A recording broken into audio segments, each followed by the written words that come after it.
एक बार श्री राम ने अगस्त्य मुनि से पूछा कि विदर्भ देश के क्षेत्र में आने वाला वह दंडकारण्य वन पशु पक्षियों से रहित क्यों हो गया था। इस प्रश्न का उत्तर देते हुए अगस्त्य ऋषि ने श्री राम को बताया कि हे श्री राम, इसका कारण सुनो। एक राजा थे जिनका नाम इक्ष्वाकु था। आगे चलकर राजा इक्ष्वाकु के 100 पुत्र हुए। उन 100 पुत्रों में सबसे छोटा पुत्र दुष्ट प्रवृत्ति का मूढ़ और विद्या विहीन था। राजा इक्ष्वाकु ने उस सबसे छोटे पुत्र का नाम दंड रखा।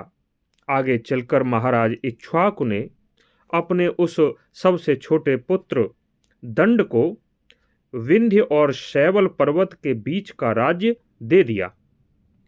इस प्रकार वह राजकुमार दंड राजा बनकर रहने लगा।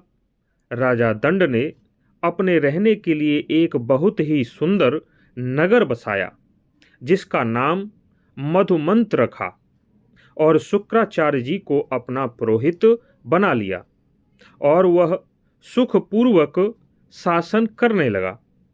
इस प्रकार राजा दंड ने अनेक वर्षों तक सफलतापूर्वक राज्य किया। उसके बाद एक बहुत दुर्भाग्यपूर्ण घटना घटी। चैत्र मास का समय था। एक दिन राजा दंड शुक्राचार्य जी के आश्रम पर गया। शुक्राचार्य जी उस समय अपने आश्रम पर नहीं थे। उनकी बहुत सुंदर एक कन्या थी। वह उस आश्रम के पास घूम रही थी। राजा दंड ने उस कन्या को देखा। उस शुक्राचार्य की अति सुंदर कन्या को देखकर राजा दंड कामदेव के बाणों से पीड़ित हो गया और उस कन्या के निकट जाकर बोला कि हे देवी, तुम कौन हो और कहाँ से आई हो? तुम किसकी पुत्री हो? मैं तुम्हें देखकर कामदेव से पीड़ित हो चुका हूँ। कृपया तुम मुझे अपना परिचय दो। उस कन्या ने कहा कि हे राजन, मेरा नाम अर्जा है। मैं शुक्राचार्य जी की ज्येष्ठ पुत्री हूँ और इसी आश्रम पर निवास करती हूँ। उस कन्या के बताने के बावजूद भी राजा दंड काम के इतना अधिक वशीभूत हो चुका था कि वह कन्या के साथ बलपूर्वक काम का आनंद लेने लगा। वह कन्या बार बार कह रही थी कि मुझे स्पर्श न करो। मेरे पिता तुम्हारे गुरु हैं, तुम उनके परम शिष्य हो। यह तुम्हें शोभा नहीं देता है। यदि मेरे पिता को तुम्हारा यह दुर्भावनापूर्ण व्यवहार पता चला तो तुम भारी विपत्ति में पड़ सकते हो। यदि तुम वास्तव में मेरे रूप और सौंदर्य को देखकर मोहित हो चुके हो तो तुम धर्मानुसार मेरे पिता से मुझे मांग लो और शास्त्रोक्त विधि से विवाह कर लो। अन्यथा तुम्हारे इस व्यवहार पर तुम्हें भयानक फल भोगना पड़ेगा। मेरे पिता अपनी क्रोधाग्नि से तुम्हारे कुल को ही नष्ट कर देंगे। अतः हे राजन, तुम मेरे साथ बलात्कार न करो। यदि तुम मुझे पाने के लिए मेरे पिता से याचना करोगे तो वे अवश्य ही मुझे तुम्हारे हाथों में सौंप देंगे। हे राजन, तुम धर्म का पालन करो। जब शुक्राचार्य की ज्येष्ठ पुत्री अर्जा ऐसी बातें कर रही थी, लेकिन राजा दंड ने उसकी एक न सुनी और उस कन्या के साथ उस राजा ने बलात्कार कर दिया। उसके बाद राजा दंड अपनी राजधानी वापस लौट गया। उधर शुक्राचार्य की पुत्री अर्जा भयभीत हो रोती बिलखती हुई आश्रम में पहुंची और अपने पिता के आने की प्रतीक्षा करने लगी। 2 घड़ी बाद जब किसी शिष्य ने अर्जा की ऐसी दुर्दशा देखी तो उस शिष्य ने जाकर शुक्राचार्य जी को बताया कि उनकी पुत्री के साथ कुछ अनहोनी घटना घटी है। सुबह से भूखे प्यासे शुक्राचार्य जी बहुत तेजी से अपने आश्रम की तरफ दौड़े चले आए। शुक्राचार्य जी ने अपनी पुत्री को दुखी होकर रोते हुए देखा। उसके पूरे शरीर पर धूल लिपटी हुई थी।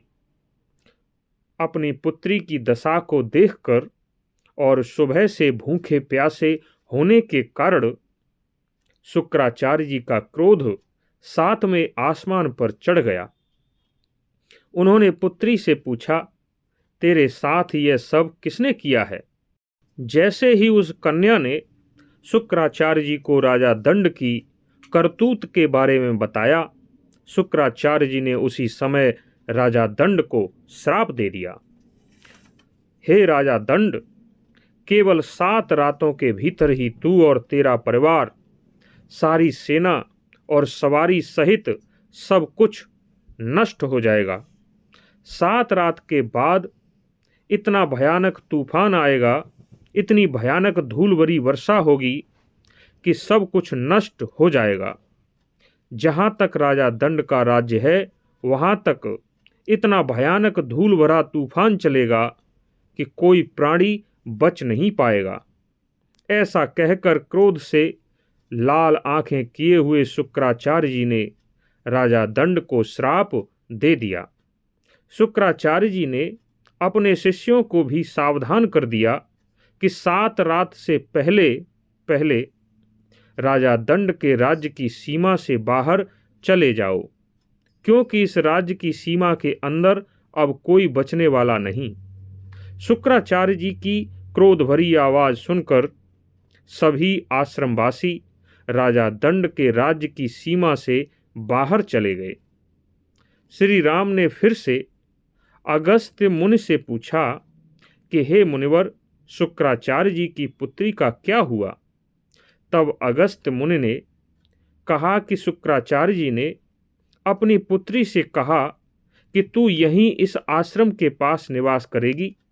इस आश्रम के निकट जो 1 योजन तक फैला हुआ सुंदर तालाब है, इस तालाब पर उस धूल भरी वर्षा का कोई भी प्रभाव नहीं पड़ेगा। इस तालाब के निकट जितने भी पक्षी आ जाएंगे वे सुरक्षित बच जाएंगे। ऐसा कहकर शुक्राचार्य जी अपने शिष्यों के साथ दूसरे राज्य में चले गए। शुक्राचार्य जी के श्राप के अनुसार 7 रात के बाद ऐसी प्रलय आई कि राजा दंड का सारा कुल, उसके सेवक, उसके पुत्र पुत्री, सारी सेना और सवारियां सब के सब उस प्रलयकारी धूल भरी वर्षा से नष्ट हो गए। तभी से राजा दंड के राज्य का वह पूरा भूभाग दंडकारण्य कहलाता है। उसके बहुत समय के बाद उस दंडकारण्य वन में तपस्वी लोग आकर बस गए, इसलिए उस वन का नाम जन स्थान हो गया। उसी जन स्थान में वनवास के बाद श्री राम, लक्ष्मण और सीता जी गए थे। वहीं पर खरदूषण शूर्पणखा भी रहती थी। आपको यह कथा कैसी लगी अवश्य बताएं। धन्यवाद।